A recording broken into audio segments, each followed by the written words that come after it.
अब आइए देखें भगवान की पावनमयी कथा की ओर।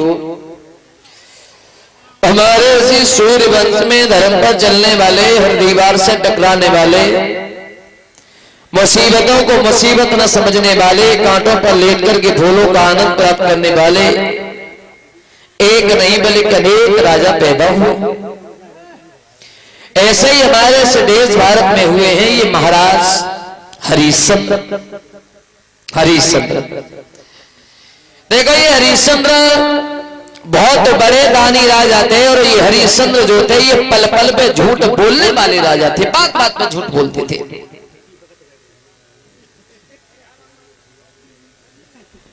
अच्छा, एक बात और बताऊं आप ये सोच रहे होंगे कि ये तो सो गलत बात है, क्योंकि हरिश्चंद्र जैसा दानी आज तक दुनिया में कोई हुआ ही नहीं। जिस हरिश्चंद्र ने धर्म के पीछे अपने शरीर को तक ले जाकर के बेच दिया, तुम ये कह रहे कि हरिश्चंद्र आज झूठ बोलने वाले राजा थे। तो आओ हरिश्चंद्र की शुरुआती से लेकर के चले, ये हरिश्चंद्र झूठ बोलते कैसे थे। हरिश्चंद्र जो थे ये त्रिशंकु के लड़का थे। ये त्रिशंकु जो थे ये त्रियाग्नि के पुत्र थे। और त्रिशंकु का नाम तो कि पहले त्रिशंकु थोड़ा ही था, फिर क्या था? बोले त्रिशंकु का नाम था पहले सत्यव्रत। 3 पाप करने वाले को गुरु वशिष्ठ ने त्रिशंकु का नाम दिया। और ये उसी दिन से दुनिया में त्रिशंकु के नाम से ही विख्यात हो गए। कौन कौन से 3 पाप? इन्होंने पहला पाप किया, ये बिना घर वालों की मर्जी से एक लड़की को भगा ला, ये पहला पाप हो गया। दूसरा पाप क्या था? बोले वो दूसरा पाप ये था कि एक बार विश्वामित्र ब्राह्मण के बच्चा भूखे थे।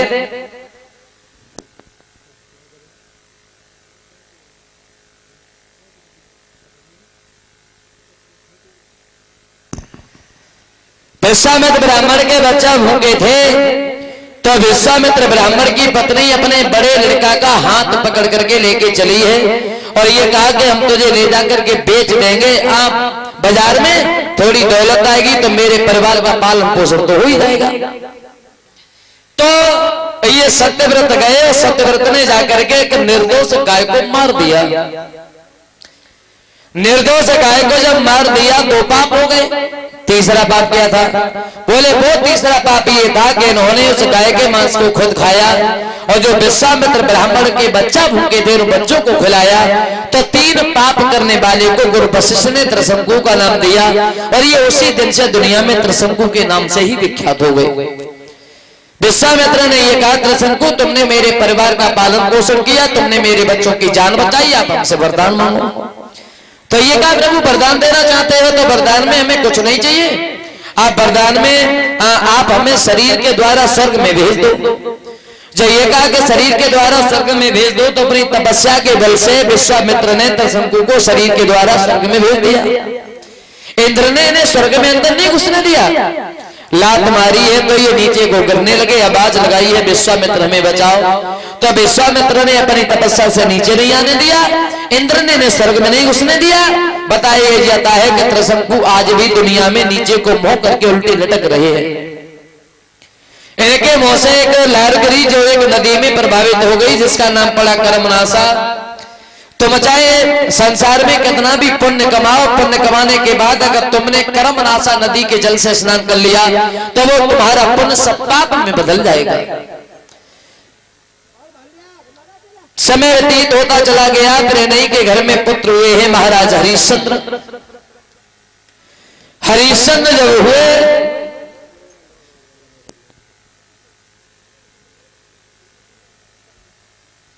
हरिश्चंद्र की शादी भई। इनके घर में पत्नी आई है जिनका नाम था तारा। और तारा घर पे आई है। महाराज हरिश्चंद्र राजा और अपनी पत्नी तारा के साथ में घर में रहने लगे।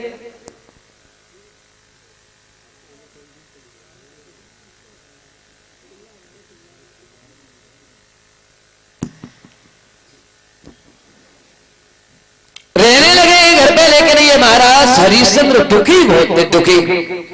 और देखो वैसे भगवान ने सर्व सुख दुनिया में किसी को दिया ही, हर इंसान किसी न किसी बात से दुखी जरूर है, क्योंकि अरे दीन कहे धनवान सुखी और धनवान कहे सुख राजा कुंवारी।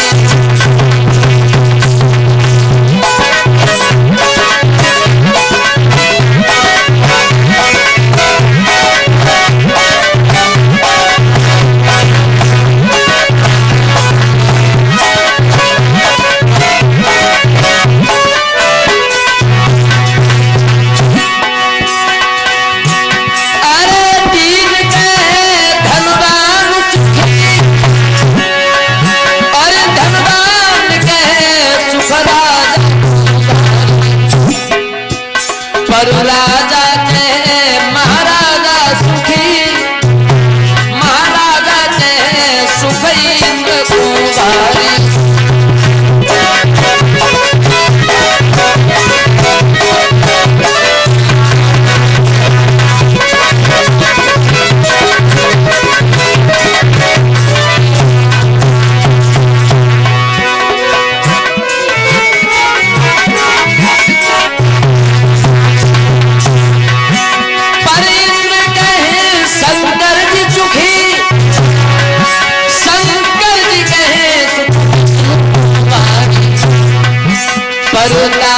दास कहे तुलसी हरि भजन बिना सब जीव दुखारी।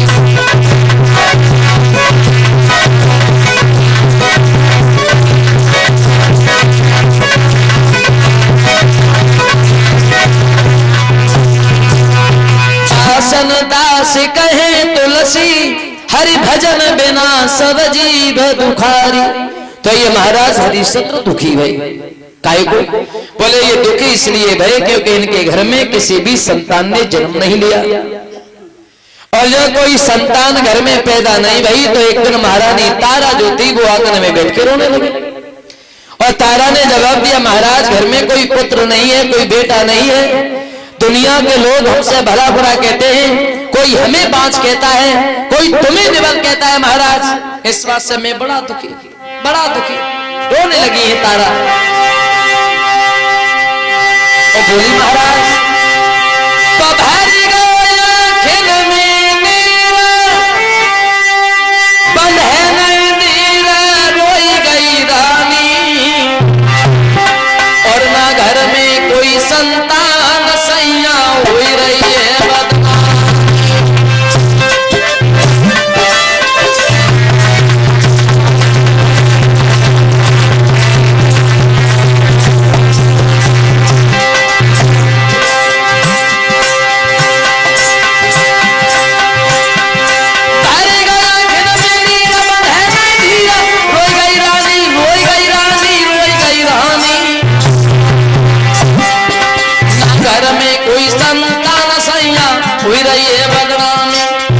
महाराज।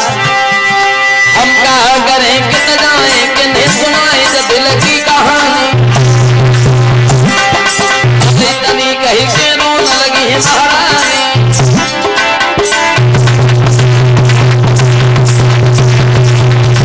महाराज इसी चिंता में सब रात नींद नहीं आती है जी, रोटी तक नहीं आती है।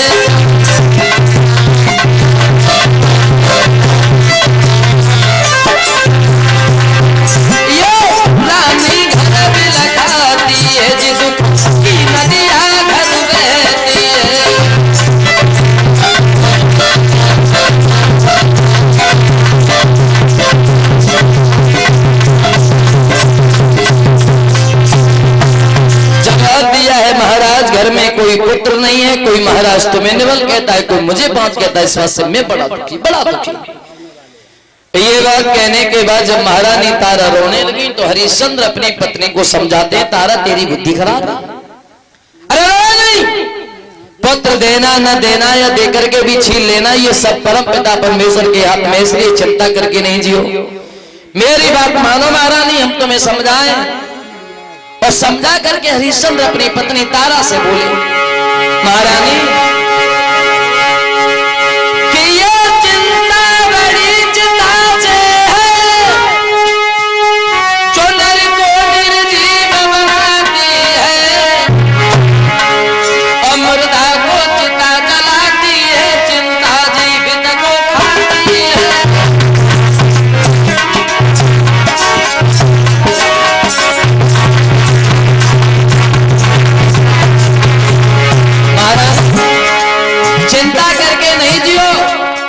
में चिंता और चिता में मात्र एक बिंदु का अंतर है, लेकिन काम दोनों का अलग अलग है।